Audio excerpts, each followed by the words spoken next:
I never imagined I would live to see the day my own daughter-in-law would raise her hand against me. It was a humid afternoon, the kind where silence clings to the air like dust. Mira stood in the living room, her face red with anger. "Give me the house keys, Amma," she shouted, her voice trembling. I blinked, thinking I must have misheard her. "The house keys?" I repeated softly. "But, child, why—" Before I could finish, her hand came flying toward me. Slap! The sound was sharp, cruel, like glass shattering. For a moment, everything went still. Even the ceiling fan seemed to stop spinning. I touched my cheek. It burned, not from pain, but from disbelief. My son Arjun stood between us, frozen, torn between his mother and his wife. "Mira, what are you doing?" he stammered. She was breathing heavily, eyes glistening with anger. "I'm tired of living under your mother's rules, Arjun. This is our house now." I said nothing. My lips trembled, but my pride held me together. Without a word, I turned and walked toward my room, closing the door gently behind me. And as I sat on the edge of my bed, the silence screamed louder than any slap ever could. People think pain begins in the moment it's delivered. But no, pain has roots. It grows slowly, quietly, under the surface. This house, this small two-bedroom home, it was built with my husband's dreams and my sacrifices. After he passed away, I poured everything I had into raising Arjun. I took a job at a textile shop, stitching clothes for other people's celebrations. Every night, my fingers bled from the needle, but my heart smiled, watching Arjun study by the lamp. He was my pride, my reason. And when he brought Mira home, saying, "Amma, this is the woman I love," I saw the same spark in his eyes that once lived in mine. Mira was educated, confident, and full of ideas. I welcomed her with open arms, thinking, finally, I'll have a daughter. But life had other plans. The first few months after their wedding were peaceful. Laughter, morning teas, and family dinners. But soon, the little things began to change. "Amma, you put too much salt," she'd say. "Amma, please don't dry clothes in the living room. Amma, can you not come into our room without knocking?" Each sentence was harmless alone, but together they built invisible walls between us. So I learned to stay quiet, to eat last, to keep out of their way. I thought I was giving them space. But space, when stretched too far, becomes distance. I began hearing whispers behind closed doors. "She doesn't let us live freely," Mira would complain. "She interferes in everything." I'd sit in my room, pretending not to hear, while my heart cracked like old clay. Interfere? I only asked if they'd eaten. I only reminded them to turn off the gas. But in this new world, even care had become a burden. One evening, I heard Arjun say softly, "Maybe we should move out, Mira. Amma deserves her space too." I smiled sadly in the dark. It wasn't space I needed. It was love. It happened on Mira's birthday. I woke early, my joints aching, to bake her favorite chocolate cake. I still remember how proud I felt setting it on the table, lighting the candle. "Happy birthday, Mira," I said, smiling. But instead of joy, I saw irritation flash across her face. "Amma, I told you I'm on a diet. I don't even like cake anymore." My heart dropped. Arjun tried to smile. "She didn't mean it that way, Amma." But the air had already soured. I carried the cake back to the kitchen, my hands trembling. When no one was looking, I cut a small slice and ate it alone. It tasted of cocoa and salt and regret. A week later, Mira came to me with a serious look. "Amma," she began, "I think it's better if we transfer the house to my name." I froze. The house? I asked gently. But why, child? You and Arjun are already living here. What more do you need? It's for security, she said quickly. In case something happens. We'll take care of you anyway. I smiled faintly. This house is all I have, Mira. It'll be yours after I'm gone. But until then, let it stay with me. That's when she lost control. After you're gone? So you want to control us until you die? Her voice rose. Her eyes flared. And before I could even breathe, slap. That sound again. Sharp. Final. She stood panting, hands shaking. Arjun ran in from the next room, horrified. Mira, what did you... But I raised my hand to stop him. Enough, I whispered. I understand. And I walked away. That night, I sat in my room under the dim light of the old bulb. The walls seemed to whisper, it's time. I packed a small bag, a few saris, my husband's photo, and the little wooden box of savings I'd kept all these years. Then I wrote a note. My children, may peace find you both. I'll manage. Don't look for me. I placed it on the dining table beside the uneaten cake from last week, now stale and dry. As dawn broke, I stepped out quietly, locking the door behind me.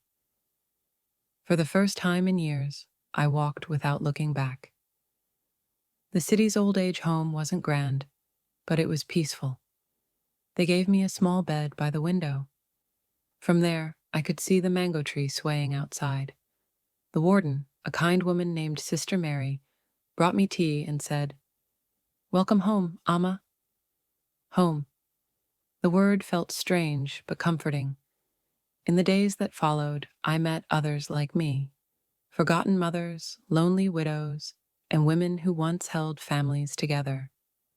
We laughed, we shared memories, and sometimes we cried. I started helping in the kitchen, teaching others embroidery. At night, I'd sit by the window, look at the stars, and whisper a prayer. Keep my Arjun safe. Keep Mira happy. Because, even after everything, a mother's heart only knows how to love. One morning, the warden handed me an envelope. It had Arjun's handwriting, messy, hurried. Amma, please come home. We want to talk. Mira is sorry. We didn't mean for things to go so far. Please. My fingers trembled as I read the words again and again. Part of me longed to run back, to hold my son and forget everything. But another part of me whispered, not yet. So I folded the letter neatly and placed it in my box of memories. Sometimes love needs time to heal before it can return home. A month later, I decided to visit, not because of anger, but because my heart missed my son. When I entered the gate, I almost didn't recognize the house. New curtains, new paint, new furniture, but no warmth. The smell of incense was gone. The house felt empty. Arjun rushed to me, his eyes moist. Amma, you came. Mira stood behind him, hesitant. She looked thinner, quieter, maybe even remorseful. Come inside, Amma, she said softly. We sat at the dining table, the same one where I'd once served their favorite meals. Arjun held my hand. Amma, we want you back. I looked at him, then at Mira, and smiled gently. I'm happy where I am, my son, I said. Mira's eyes widened. She wasn't expecting that. This will always be your home, Arjun whispered. I nodded. And it will always be yours too. But deep down, I knew the truth. A house without peace isn't a home. And sometimes, walking away is the only way to save love from turning into hate. When I stepped out of their house that evening, a strange calm filled me. The house that once held my laughter, my prayers, and my son's childhood now felt unfamiliar, like a museum of memories that no longer belonged to me. As I walked down the lane, I realized something simple yet profound. Home isn't made of walls and tiles. It's made of respect and kindness. Without those, even the grandest house becomes hollow. When I reached the old age home, Sister Mary greeted me at the door. "Welcome back, Amma," she said warmly. And for the first time, those words, "welcome back," actually felt true. Days passed. I went back to my routine, teaching embroidery, helping in the kitchen, sharing stories with other women.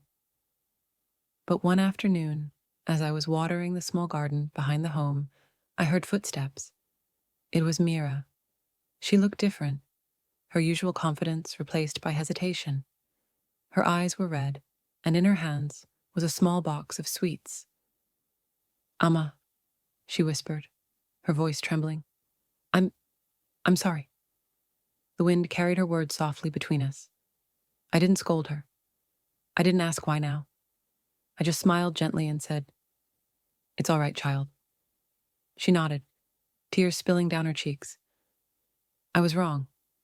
I didn't understand what family meant. I placed a hand on her shoulder. Understanding comes when we're ready to listen, not before. When she left, my heart felt lighter. Forgiveness doesn't erase the past. It frees the heart from carrying it. Life began to bloom again. The women at the old age home had started calling me Teacher Amma. We spent our afternoons stitching bright flowers onto faded cloth, laughing about everything and nothing. Sometimes, local school children visited to learn embroidery, and their laughter filled the halls with new life. I realized something. I hadn't been abandoned. I had been redirected.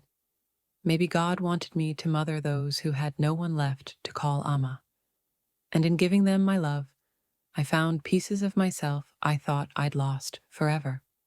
That year, Diwali arrived quietly. I didn't expect anyone to visit, but as the diyas flickered outside my window, I saw a familiar figure at the gate, Arjun. He was holding 2 boxes of sweets and a small oil lamp. His eyes were tired but full of warmth. "Amma," he said softly, "Happy Diwali." My heart leaped. "Come in, my son." He placed the lamp on the window and said, "It doesn't feel like Diwali without you." I smiled. Light is not where we are, Arjun. It's what we share. We ate sweets together, laughed a little, and for the first time in years, he rested his head on my shoulder like he used to as a child. As he left, he said, "Mira wanted to come, but felt shy. She said next time." I nodded. "Next time," I whispered. One night, the sky split open with thunder. Rain lashed against the roof of the old age home, and water started leaking through the ceiling. The lights went out. The elderly women panicked. Some cried, some prayed. I gathered them all in the main hall, lit a few candles, and sang old bhajan softly. My voice was shaky, but it steadied the room. One woman clutched my hand and said, "Amma, you're like light in a storm." Tears welled up in my eyes.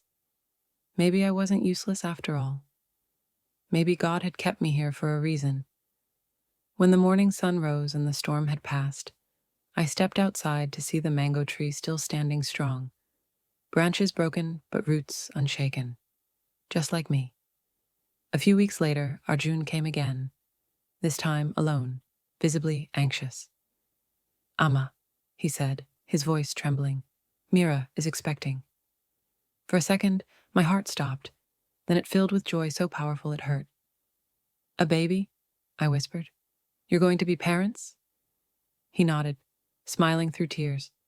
"Yes, Amma. And Mira talks about you every day. She wants our child to know you." I turned away to hide my tears. "God bless her," I said softly. "And bless the little one who's on the way." That night, I sat by the window, staring at the stars. I imagined a tiny heartbeat growing inside Mira, a symbol of new beginnings. And I prayed that this child would carry love where the adults once carried pride. 9 months later, the warden came running to me with a phone. "Amma, it's your son. Good news." When I answered, I heard Arjun's voice, breaking with emotion. "Amma, you have a granddaughter." My eyes filled instantly. "A granddaughter?" I laughed, crying all at once. He said, "Mira wants you to come. Please, she needs you." I didn't hesitate. I packed my bag and took the first bus home. When I reached, Arjun met me at the hospital gate, his eyes red from sleeplessness, but glowing with pride. He led me inside, and there she was, Mira, pale but smiling, holding a tiny bundle of life. "Amma," she whispered, tears spilling down her cheeks. "Meet your granddaughter." I took the baby in my arms, her tiny fingers wrapped around mine. So delicate, yet so full of strength. At that moment, all the years of hurt melted into pure love. Because when new life arrives, old pain fades away. After Mira recovered, they invited me to stay with them for a few days. The house felt warmer this time. Laughter had returned to its corners. Mira cooked my favorite rasam. Arjun brought me jasmine flowers for my hair. But what healed me most was watching Mira care for her baby. She sang lullabies softly, songs I used to sing for Arjun. One evening, as I rocked the baby to sleep, Mira came and sat beside me. "Amma," she said quietly, "I've been wanting to tell you something." I looked at her. She took a deep breath. "When I first married Arjun, I felt like an outsider. I thought you would never accept me, so I built walls to protect myself. But I was wrong. I see now. You were only trying to love us in your way." Her voice cracked. "I slapped you out of anger that day, but every night since then, I've slapped myself in my heart with guilt." Tears filled my eyes. I reached for her hand. "Child, we all make mistakes. What matters is that we learn before it's too late." And in that moment, the distance between us disappeared. I stayed for a few weeks, helping with the baby, cooking simple meals, filling the house once again with warmth. But soon, I told them I must return to the old age home. Mira protested. "Amma, this is your home." I smiled. "It was, my dear, but now it's yours. My place is where I can help others who have no one." Since then, they visit me often, sometimes with sweets, sometimes just with smiles. Mira sits beside me, feeding me lattice she makes herself. One day, she said softly, "Amma, I learned too late what you gave up for us." And I replied, "No, Mira, you learned right on time." Because some lessons need pain to bloom into wisdom. On my 70th birthday, the entire old age home celebrated. There were balloons, flowers, songs, and laughter. In the middle of it all, Arjun and Mira arrived, holding their little girl, my granddaughter, now toddling around with ribbons in her hair. They brought a small box wrapped in gold paper. "Open it, Amma," Arjun said, smiling. Inside, lying neatly on a velvet cloth, were my old house keys, polished and gleaming. Mira's voice trembled. "Amma, these belong to you. We were wrong to ever demand them. This house, this family, it all began with you." I looked at those keys for a long time, then slowly placed them back into the box. "No, my children," I said gently. "You keep them." They looked confused. I smiled. "A home doesn't belong to the one who holds the keys. It belongs to the ones who hold love in their hearts. You've already given me that. What more could I want?" Mira broke down crying and hugged me tightly. Arjun joined in, and their daughter giggled between us. In that moment, I realized Sometimes life slaps us not to break us, but to wake us. And when we choose forgiveness over pride, we unlock the only door that truly matters, the door to peace.